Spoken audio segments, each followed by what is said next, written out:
Hi hello welcome to our channel. దాదాపు ప్రతి మనిషికి వారి వారి స్థాయిలకు తగిన అప్పులుంటాయి. పెద్ద పెద్ద పారిశ్రామికవేత్తలకు కూడా వారికి తగినట్లుగా అప్పులుంటాయి. అంటే బ్యాంకుల నుంచి తెచ్చుకునే లోన్లు వంటివి.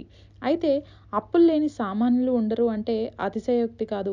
అప్పుల బాధలతో అల్లాడిపోయేవారు ఈ రుణ బాధల నుంచి ఎప్పుడు గట్టెక్కుతాంరా దేవుడా అనుకుంటూ కనిపించిన దేవుణ్ణి వేడుకుంటారు.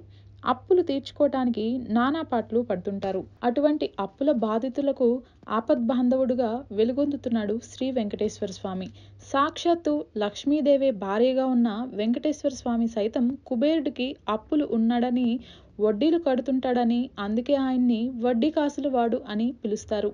అటువంటి వెంకటేశ్వర స్వామి తన భక్తుల మొర ఆలకించి అప్పుల నుంచి విముక్తి కలిగించే దేవుడుగా పూజలు అందుకుంటున్నాడు. అయితే అప్పులు చేసిన వారు తమ అప్పులను త్వరగా తీర్చుకోవాలంటే ఇప్పుడు చెప్పుకోబోయే ఆలయానికి వెళ్తే చాలు. అదే చిల్పూర్ బుగుల్ వెంకటేశ్వర స్వామి దేవాలయం. ఇది జనగామ జిల్లా చిల్పూర్ మండల కేంద్రంలో ఉంటుంది.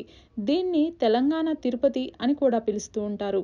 ఈ ఆలయానికి ఎన్నో ఏళ్ల చరిత్ర ఉంది. పైగా సాక్షాత్తు కలియుగ దైవం ఆ వెంకన్న స్వామియే స్వయంగా తిరుపతి నుంచి నడుచుకుంటూ వచ్చి చిల్పూరు గుట్టపై వెలిశారని అక్కడ భక్తుల నమ్మకం.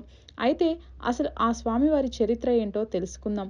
పూర్వం ఆ శ్రీమన్నారాయణ స్వామివారు శ్రీనివాస అవతారంలో భూలోకానికి వచ్చి పద్మావతి దేవిని వివాహం చేసుకోవటానికి కుబేర్ను వద్ద అప్పు చేశారట. అయితే ఈ సందర్భంలో వెంకన్న ఆ అప్పు తీర్చలేని పరిస్థితి ఏర్పడుతోంది. దీనితో అప్పు తీర్చాల్సిన సమయం దగ్గర పడే కొద్దీ స్వామివారికి మదిలో భయం మొదలైందట. ఈ క్రమంలో ఆ ఆలోచనలతో నిద్రిస్తున్న స్వామికి స్వప్నంలో ఈ చిల్పూర్ ప్రదేశం అంతా కనిపిస్తుందట. దీనితో నిద్రలో నుంచి మేల్కొన్న స్వామివారు నడుచుకుంటూ ఈ చిల్పూర్ గుట్ట వద్దకు వస్తారట. ఆ గుట్ట కింద భాగంలో ఆయన తన పాదరక్షలు విడిచిపెట్టి కొండపై ఉన్న గుహలోకి వెళ్లి తపస్సు చేస్తారట. ఇక ఆ సమయంలో ప్రత్యక్షమైన కుబేరునికి స్వామివారు క్షమాపణ కోరుతారు. ఈ ప్రదేశానికి వచ్చినందుకు నా సమస్యకు పరిష్కారం దొరికిందని స్వామివారు సంతోషిస్తారు. కాబట్టి ఈ కారణంగా స్వామివారు ఆ ఆలయానికి వెళ్లే భక్తులకు ఎలాంటి సమస్యలు ఉన్నా సరే పరిష్కార మార్గాలు చూపిస్తారని భక్తుల నమ్మకం. కాబట్టి ఆర్థిక బాధలతో సతమతమవుతున్న వారు ఈ ఆలయానికి వెళితే మంచిదని చెబుతున్నారు. మరి ఈ విషయంపై మీ అభిప్రాయాలను కామెంట్స్ రూపంలో తెలియజేయండి.